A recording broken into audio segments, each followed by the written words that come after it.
కాని పని పాలవి ఎక్కడ పోనీకలే ఏం కావాలి దానికి రెస్ట్ ఉండదు, బయట పోనీకి ఉండదు. హలో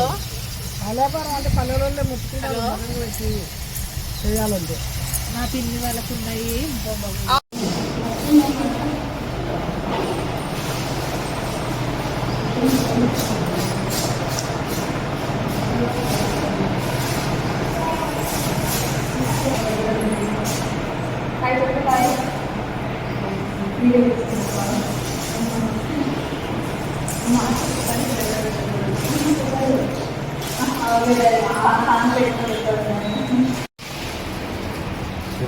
सरस्वती त्वयं दृष्टा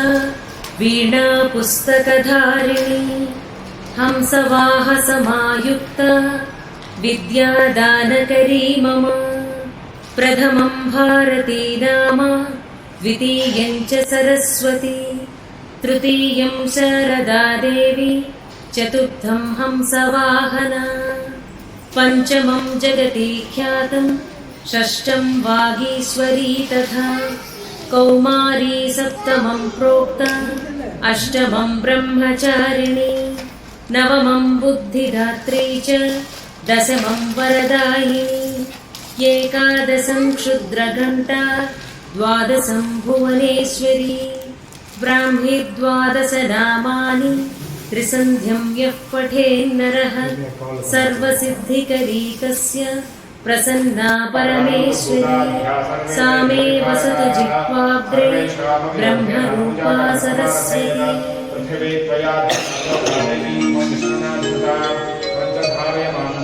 उत्तिष्ठोत्तिष्ठ हे वाणी उत्तिष्ठ हंसध्वजः उत्तिष्ठ ब्रह्मणो राज्ञी त्रैलोक्यं मङ्गलं कुरु जागृहि त्वं महादेवी जागृहि त्वं सरस्वती जागृहि त्वं चतुर्वेदी लोकरक्षाविधिं कुरु लोकाः सर्वाः शुभाम्भोदे निमग्नस्तान् समुत्तरः त्वमेवैका स्वयं व्यक्ता समरसिकता भव श्रीवाणी सर्वजगतां जननी प्रमोदे जिह्वाग्रवासिनी मनोहर वेदनस्तवम् वाञ्छाप्रदायिनी समाश्रित भक्तकोटे श्रीपद्मजात दयिते तव सुप्रभातमखिलार्तदायिनी कमनीयगात्रि करुणान्तरङ्गिणी कमलायताक्षि वदनेन्दुमण्डले परमेष्टि देवी सुरसुन्दरी स्तुते श्रीव्यासपूजित पदाम्बुजकोमलाङ्गी कार्तस्वराञ्चित विशेष विभूषिताङ्गी प्रालेयमौक्तिक शशाङ्क सुशोभिताङ्गी श्रीवाणी वासरपुरे तव सुप्रभातम् श्रीगौतमी तटसमीकृत सैकतेन व्यासेन सेचन समाहित श्रीकरैश्च श्रीषोडशी मनुजपेन निरूपिता त्वं श्रीवाणी वासरपुरे तव सुप्रभातम् वल्लीत्रयान्तर सुचक्र समर्चनेन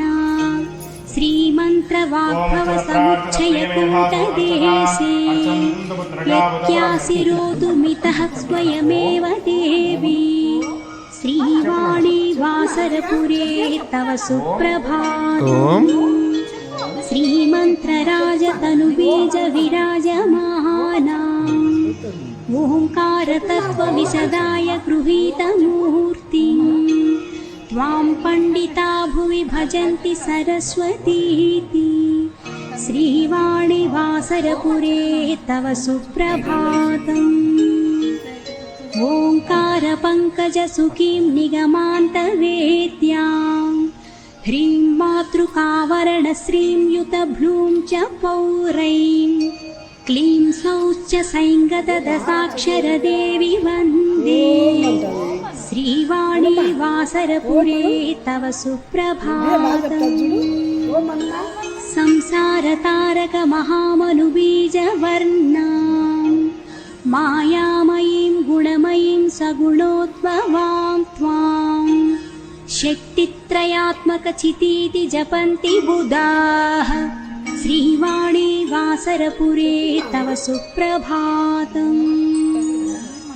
सौन्दर्यवारधितरङ्गपरम्परायां वेलानिरूपकमनोहरगेः दीपे सर्वो समाननिचयस्य समोपमेये श्रीवाणी वासरपुरे तव सुप्रभातम् सङ्गीतवाङ्मयकलाप्तसुहासनेत्री रागैश्च षोडशसहस्रविधैश्च गीते आनन्ददायकरसैर्नवभिश्च पूर्णे श्रीवाणी वासरपुरे तव सुप्रभातम् सौभाग्यदे त्वमिह विद्रुमवर्णलक्ष्मीः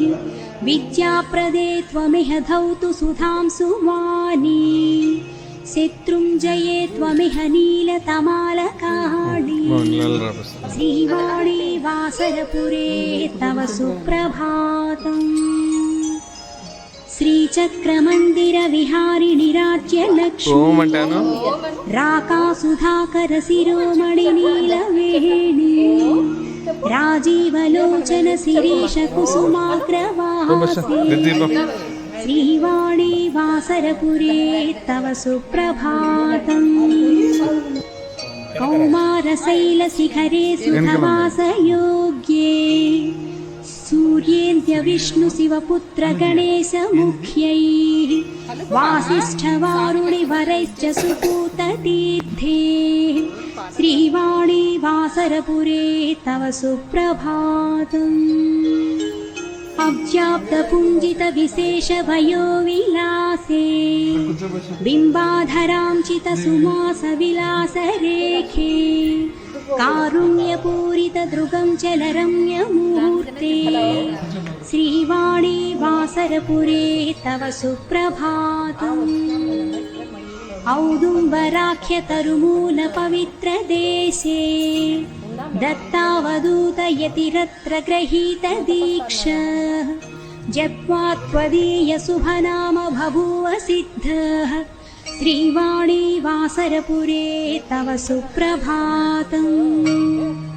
प्रत्यूषरञ्जितनवार्कमरीचिरूर्जा प्रान्तप्रशान्तप्रकृतिं रमणीयदृश्याम् सम्भावयन्ति च विरच्य सरस्वतीः श्रीवाणी वासरपुरे तव सुप्रभातम् नित्यं तवार्चकसुभीच्य मुखारविन्दम् श्रीखण्डचूर्णहरितालसुगन्धतीर्थे ब्रह्मे मुहूर्तसमये रचनां करोति श्रीवाणी वासरपुरे तव सुप्रभातम् सप्तस्वराञ्चितमनोहरनादयुक्तैः प्राभातकालिकसुनादविनोदरागैः गायन्ति कोकिलमयूरमराळचक्राः श्रीवाणी वासरपुरे तव सुप्रभातम् दीक्षाविधाननियमानुसरेण भक्ताः गत्वा पुरे भवति देहि गृणाक्षभिक्षाम् याचन्ति तानिति गृहस्थतदात्मरूपान् श्रीवाणी वासरपुरे तव सुप्रभातम् योगी समानस सरोवरराजहंसी भक्ताळिमानस सरोजविहारभृङ्गी श्रीचक्रषोडश ममामनुबीजवासे श्रीवाणी वासरपुरे तव सुप्रभातम् ज्ञानात्मिके विविधवस्तु विवेकरूपे इच्छात्मिके भगवदात्मसमस्वरूपे यातात्मिके परमधाम समर्थरूपे श्रीवाणी वासरपुरे तव सुप्रभातम् पिञ्जानकङ्कणनिनादविनोदपाणे वीणाविवादनविजृम्भितपूर्णरागे निन्यस्तहस्तभ्रुकुटी चुबुकाक्षि वत्से श्रीवाणिवासरपुरे तव सुप्रभातम् कूजन्ति देवि चरणायुधकोशसङ्घः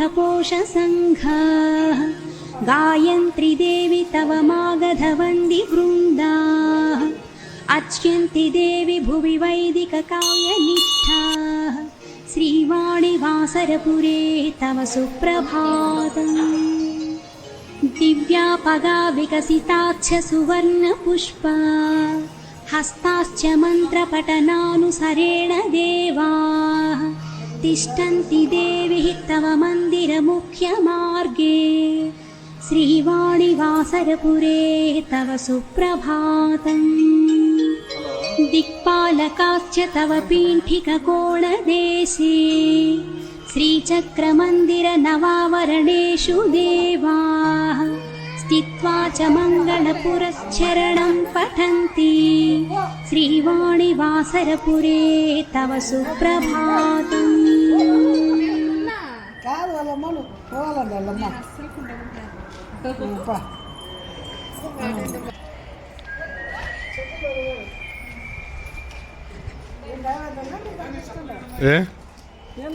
నమ్మకాలు ఇంటికి అనుకుంటా వచ్చాము అవునవును ఆఫీస్ పోతారేమో